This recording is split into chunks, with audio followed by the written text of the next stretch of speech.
Good morning. So good to see you this morning. Good to have you with us. You know, isn't God good? I never, ever really get over the goodness of God. And I just feel lately, like in this year, I felt prompted to try to share some things about the hymn book, about old hymns, that people need to know. I would like to see a revival of hymn singing. I love the more contemporary, modern worship and praise music. I love it. But I also have a hard time getting those hymns out of my heart, out of my system. I think they're great, especially if we know the story behind the hymns. So I want to sing a hymn to you today, and I want to tell you the story. And I want to start with the chorus. This is what the poet said. He said, "Some through the waters, some through the flood, some through the fire, but all through the blood. Some through great trials, but God gives a song in the night seasons and all the day long." Oh, hymn written by a man by the name of George Young. George was a carpenter of a trade, but in their more mature life, God called him and his wife to be evangelists, to travel, to preach in different churches, and to sing, and they did. And they said, well, listen, they said, wherever God leads us, we'll go. And again, they did. They kind of stressed that money sometimes was a challenge. They said God always made a way. He said that they never did starve, and he said they loved preaching the word. And they built a house. He being a carpenter, built a little cabin that was their dream home.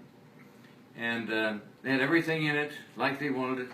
But they were off on a preaching mission one time, and when they returned home, they found out that their house had been torched, been burned, nothing but ashes. Everything, all the mementos, all of her pictures, all the memories, everything was gone. And they discovered that a man he had offended by his preaching was angry, and he burnt the house down. And George reiterated. He said, well, he said, there's some things that fire cannot destroy. He said, fire cannot destroy our love for God. Fire cannot destroy our relationship with God. Fire cannot destroy the memories we have of our children and the memories we have of people we have met on the church circuit, preaching circuit. He said, we have wonderful memories. And he said, we're just going to keep on keeping on. That's what they did. Well, his wife was later living in a poor farm. I remember the poor farms, county poor farms. You may not remember that, but I remember in the late 40s and even in the early 50s. In our county we lived in Oklahoma, and I think they were in most every county, there was what was called the poor farm. And people who really didn't have any resources, they went to the poor farm.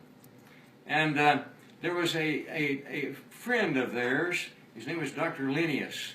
He was a poet, he was a hymn writer, and he even owned a publishing company. But he had a lot of association with this couple, and he wondered, he knew that George had died, but he wondered about his wife. And so he jumped in his car and he drove to the last town that he knew of they lived in. And he made inquiry and found out she's in the poor farm. He drove out, and he was saddened to know that she was spending her last days in the county poor farm. We walked in and met her, and she came out. Her face was aglow. She was smiling. And he said, Sister Young, is that you? And she said, yes. She said, oh, she said, Dr. Linnaeus, I'm so happy. Isn't it wonderful? God is so good. She said, I am telling people about the love of God. She said, every month, new families, new people come in here and says so many times they're not saved. They don't know the Lord. They don't know my Jesus. That's what she said. And I have the opportunity to tell them about my Jesus. And she said many times they'll really turn their life over to God. They'll get saved. And she said, I love it here. She said, isn't it wonderful where God can lead you? I'm so glad I'm here. Well, the doctor left with a new spring in his step. He was glad to know that she was exactly where God wanted her to be. Well, her husband wrote the last verse of this song. He said, sometimes on the mountain where sunshine is bright, God leads his dear children along. Sometimes in the valley, in the darkest of night, God leads his dear children along. Some through the waters, some through the flood, some through the fire, but all through the blood.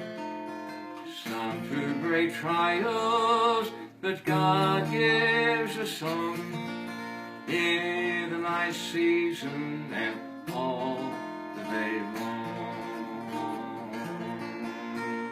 Isn't it amazing? God leads his dear children along. I love the hymn. And I just want to pass it on to you and give you a little bit about the background. In closing, I want to give you a scripture that they base this song on. In the 23rd chapter of Psalms, he says in the second verse, he leadeth me to lie down in green pastures. He leadeth me beside still waters.